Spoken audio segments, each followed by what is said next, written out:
The following is a presentation of the Eagles Sports Network. This is CNEagles.com. I'm William Meyer, joined by head tennis coach Gene Love. Coach Love, you have one match this week now against Mars Hill, and both of your teams will be looking to build upon an impressive win last weekend against Brevard. What is your team going to have to do to build upon that?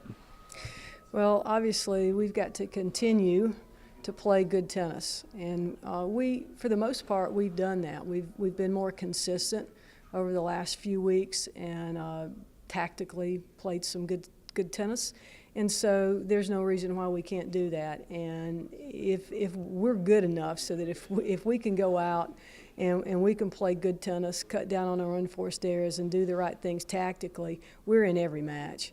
And so it's going to be the same thing this Saturday. Now, looking over at the women's side of tennis, you have two freshmen, Elisa Shova and Clara who have become an outstanding doubles tandem, only have one conference loss. What can you say about their play and how it goes into singles play as well? Well, obviously, they've got a pretty good record in doubles at 8-1 so far. That's a little bit unexpected, but they've just continued to get better. Clara's probably a more natural doubles player. Elisa not so much, but she's just continued to get better, and that's what they communicate well, and that goes for a lot in doubles. But they've just continued to get better as the season's gone along, and so and obviously that provides them with some confidence, heading into singles play as well, which both of them have continued to get better and have been playing some decent tennis lately. So I'm really pleased with their progress this season.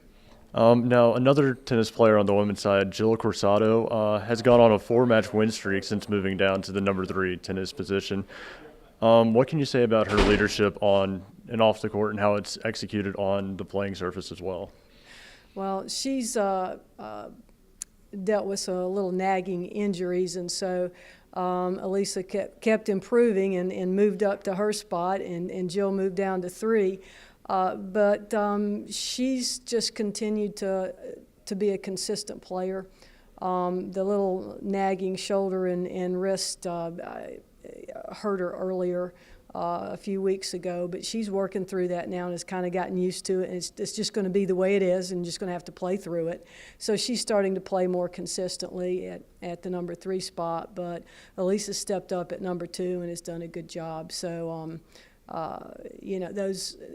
those are things. Those kids have really helped us win some matches this year, and that's big. That's big because, you've got, of course, Jill with the experience, but Elisa and also Clara a little not as experienced, and that's been big for us to have those two freshmen step up, and then Jill come on here at the last few weeks to come on and start playing some more Jill-like tennis. So that's good.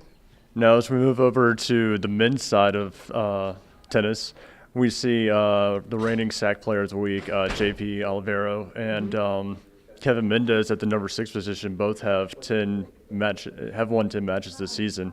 What can you say about them basically block ending both end at the front and back end?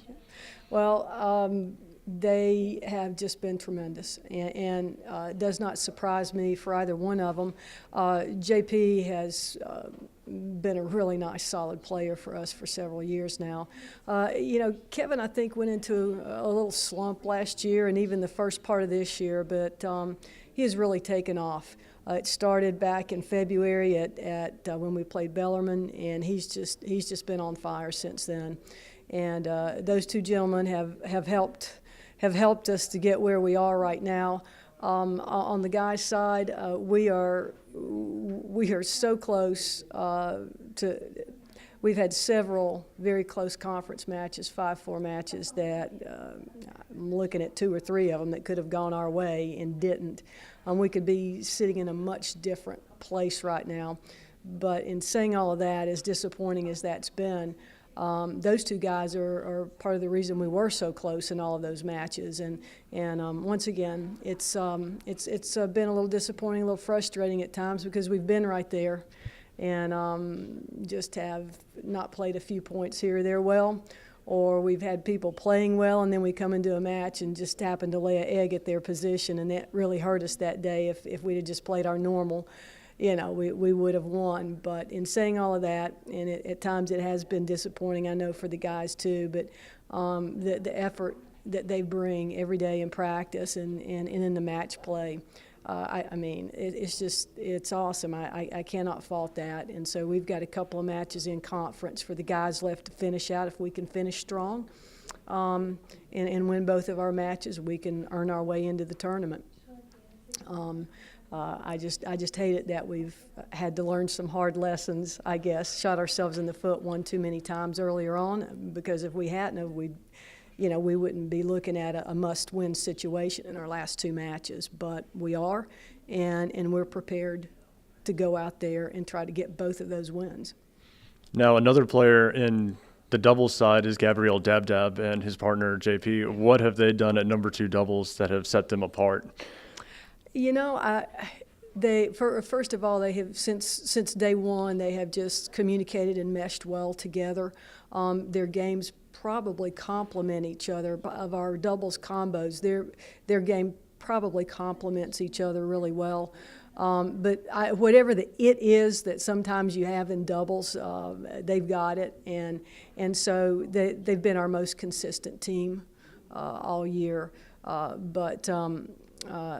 Once again, Gabriel's a freshman, and sometimes you never know what you're going to get from a freshman, but he's done a good job in doubles and in singles as well, and the sky's going to be the limit for him. He's just going to continue to get better. But I think also playing with JP, that experience has helped him this year.